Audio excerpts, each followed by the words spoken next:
Շնորհակալություն ազգային ժողովի մեծարգո նախագահ, արգելի գործընկերներ եւ սիրելի քաղաքացիներ, որքան հասկացա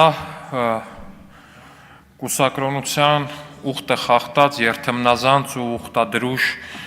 հոգեվորականների պաշտպանության արշավին է միացել նաեւ հեծի սեփականատերը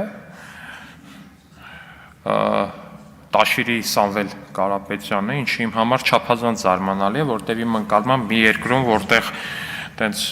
5 րոպեն մեկ մարդկանց տներում հոսանք է անջատվում, այդ երկրում առնվազն հեծի սեփականատերը պիտի նստած մտածեր, թե ոնց անի, որ իր մատուցած ծառայությունների որակը բարձրացնի։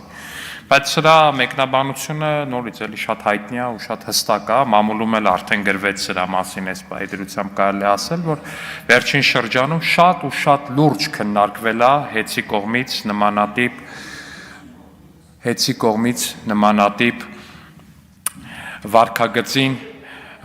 որոշակի գնահատական տալու եւ քաղաքացիների սպառողների շահերը պաշտպանելու հարցը կառավարության գործընկերների, հանրային ծառայությունները կարգավորող հանձնաժողովի կողմից ու ինչպես եւ մի շարք այլ գործիչներ տարատեսակ բնույթի պարոն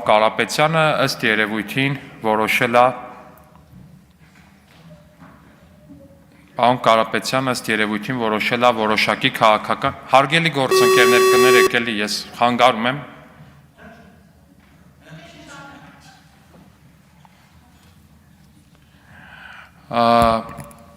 Պարոն Կարապետյանը ըստ երևույթին որոշել է որոշակի քաղաքական պաշտպանվածություն գտնի էլի քաղաքական կամ կիսաքաղաքական իր հայտարարություններով ու հենց սա է բանը, որ նմանատիպ հայտարարություն է անում հենց այն ժամանակահատվածում, երբ որ ինքը շատ կոնկրետ գիտի, թե ինչ հարց է քննարկվում կառավարությունում, երբ որ ինքը շատ կոնկրետ գիտի, թե ինչ հարց է քննարկվում ազգային ժողովում, ինչ հարց է քննարկվում հանրային ծառայությունները կարգավորող հանձնաժողովի հետ, ու թե ինչ մակարդակի է հասել դժգոհությունը հեծի գործունեությունից։ Ու ես առհասարակ խորհուրդ եմ տալիս, որպեսզի հեծի ղեկավարությունը զբաղվի